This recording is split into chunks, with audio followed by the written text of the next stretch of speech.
Hello दोस्तों, स्वागत है आप सभी का कॉम्पिटिटिव एग्ज़ाम यूट्यूब चैनल में। तो पिछले लेक्चर में हम देख चुके थे कि इंडिया का कंट्रीब्यूशन ज्योग्राफी में क्या क्या है और कौन सी इंडिया का साइंटिस्ट क्या क्या आविष्कार किया था वो भी हम देख चुके थे। तो आज जो हम देखने वाले हैं वो है फेमस डिस्कवरी और इन्वेंशन किस काल में? नवजागरण काल में। नवजागरण काल को इंग्लिश में क्या कहते हैं? रिनेजेंस पीरियड कहते हैं, जो कि 1400 और 1600 ईस्वी में हुआ था। ठीक है, तो ये टॉपिक आपका वेरी इंपॉर्टेंट रहने वाला है आपका एग्ज़ाम के प्रोस्पेक्टिव में, जो कि एसएससी, CHSL, MTS और जेई और रेलवे ग्रुप डी, एनटीपीसी और आपका बैंकिंग, क्लर्क और पीओ जो भी आपका एग्ज़ाम है कॉम्पिटिटिव, उसी में ये बहुत सारा क्वेश्चन पूछा जाता है। तो चलिए हमारा वीडियो शुरू करते हैं। और शुरू करने से पहले मैं आपको ये कह दूँ कि यदि आपको ये वीडियो इन्फॉर्मेटिव लगे तो ये वीडियो को आप आपका फ्रेंड के तक शेयर कर देना और सब्सक्राइब भी कर देना और लाइक भी कर देना, ताकि जल्द से जल्द नोटिफिकेशन पहुंच सके जो भी मैं एक नया वीडियो शुरू करूं। तो ठीक है, तो चलिए देखते हैं फेमस डिस्कवरी और invention of the renaissance period. ये जो रेनेसांस पीरियड उसका मतलब है नवजागरण काल। ठीक है, तो प्रिंटिंग प्रेस किस काल में हुआ था, किसके दौरान में? 1470 AD। तो 1470 आफ्टर डायनेस्टी में प्रिंटिंग प्रेस और प्रिंटिंग हुआ था। और सोलर सिस्टम किसने लिखा था? कोपरनिकस ने 1543 AD में। और टेलीस्कोप गैलीलियो गैलीली ने, ठीक है, वो 1609 आफ्टर डायनेस्टी में। और एस्ट्रोनॉमी से किसने वर्क किया था? केपलर ने। और पीरियड्स ऑफ द अर्थ किसने दिया था? न्यूटन ने। पहले किसने दिया था? पहले दिया था अरिस्टोटल ने। ठीक है, अरिस्टोटल के बारे में बहुत ही क्वेश्चन पूछा गया है, तो आपको ये याद रख लेना चाहिए। स्फीयर्ड शेप ऑफ द अर्थ किसने दिया था? न्यूटन। और पहले दिया था अरिस्टोटल ने। ठीक है, तो नेक्स्ट पॉइंट देखते हैं। Varenius led the foundation of dichotomy of symmetric geography and regional geography for the first time. उसका मतलब क्या है? ये जो बर्नियस लेड है, जो एक साइंटिस्ट हैं, वो फाउंडेड मतलब कि आविष्कार किए थे डिक्टोमी, जिसमें सिस्टमेटिक ज्योग्राफी के बारे में और रीजनल ज्योग्राफी के बारे में है। ठीक है, then the German geographer Alexander von Humboldt, जो कि 1769 और 1859 में मृत्युवरण किए थे। 1769 में जन्म हुए थे और 1859 में मृत्युवरण किए थे। वो क्या लिखे थे? एक फेमस बुक जिसका नाम है कॉस्मोस। और he played a great role in the development of cosmology, जो कि कॉस्मोलॉजी के बारे में बहुत ही तथ्य देते थे कि ये German geographer Alexander von Humboldt. Humboldt was first person who gave an idea about the constructional और canal across the Panama Isthmus। जो पानामा एक कैनाल है, इसका कंस्ट्रक्शनल व्यू दिए थे। किसने दिए थे? अलेक्जेंडर वॉन हम्बल्ट ने। हम्बल्ट कॉइन्ड द टर्म क्लाइमेटोलॉजी। ये क्लाइमेटोलॉजी का टर्म दिए थे किसने? हम्बल्ट ने। तो ये सब आपको याद रख लेना चाहिए। एक तो Cosmos, then Panama, then climatology, and then permafrost।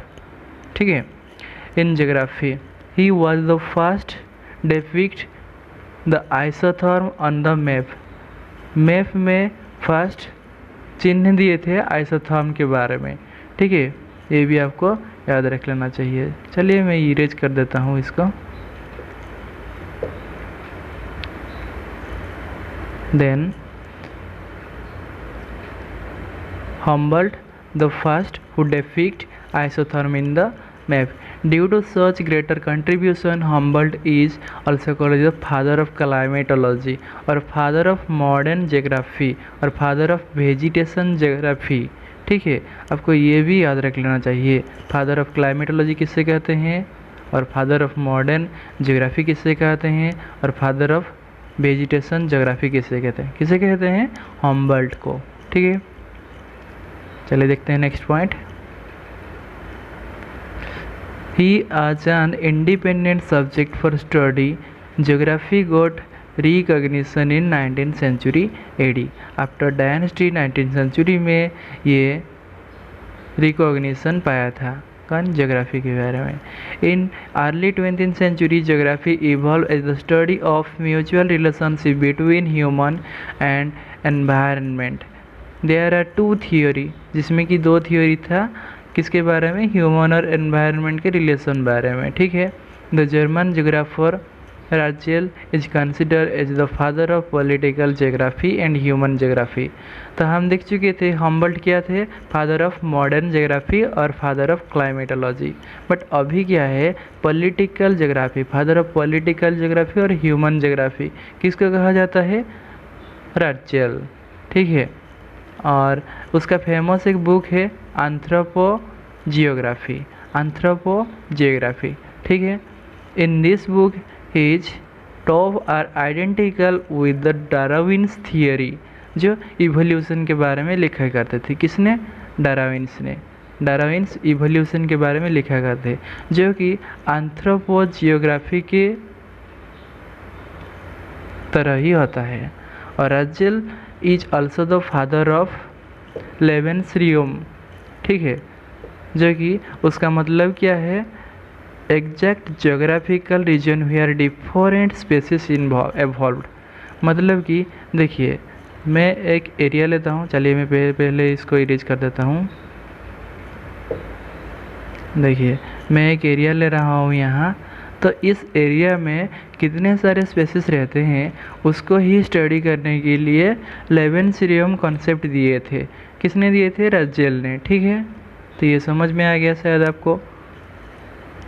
और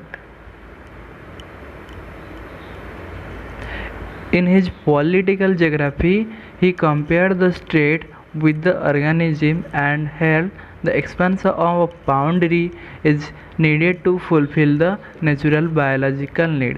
तो वो कहते थे कि उसका पॉलिटिकल ज्योग्राफी में कहते थे कि जो ज्योग्राफी है उसमें हमको क्या चाहिए, पॉलिटिकल बाउंड्री चाहिए टू फुलफिल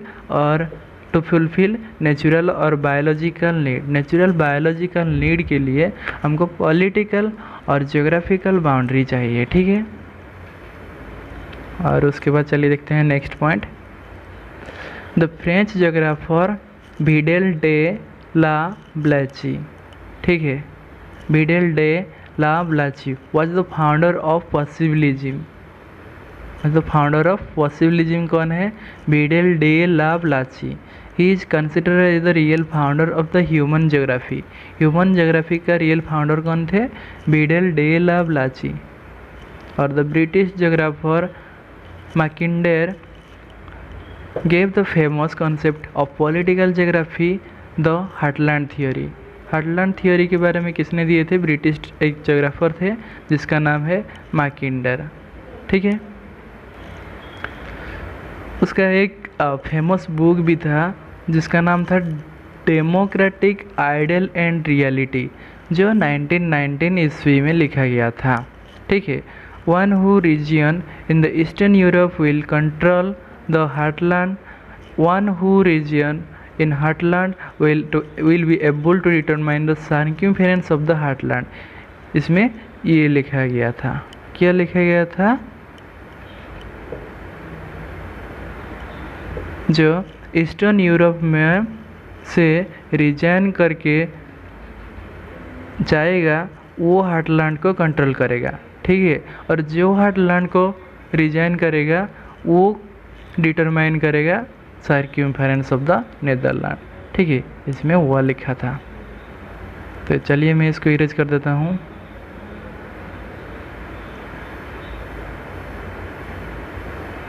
तो आइए नेक्स्ट पॉइंट में, and will be control over the continent. तो जो नीदरलैंड को रिजाइन करेगा वो कंट्रोल करेगा कॉन्टिनेंट को, and one who resign the control continent control the whole world. जो कॉन्टिनेंट को रिजाइन करेगा वो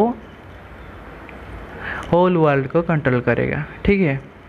और American geographer Carl Ortwin Sauer is considered the father of cultural geography. तो ये भी आपको एग्जाम में पूछ सकता है, आपको ये याद रख लेना चाहिए। तो क्या है, जो फादर ऑफ कल्चरल जोग्राफी कौन है? Father of cultural geography Carl Ortwin Sauer, ठीक है। और the British geographer Herbertson was divided the world into 15 natural region. 15 natural region से डिवाइड किए थे। कौन? हार्वर्ड एक ब्रिटिश जोग्राफर थे, ठीक है।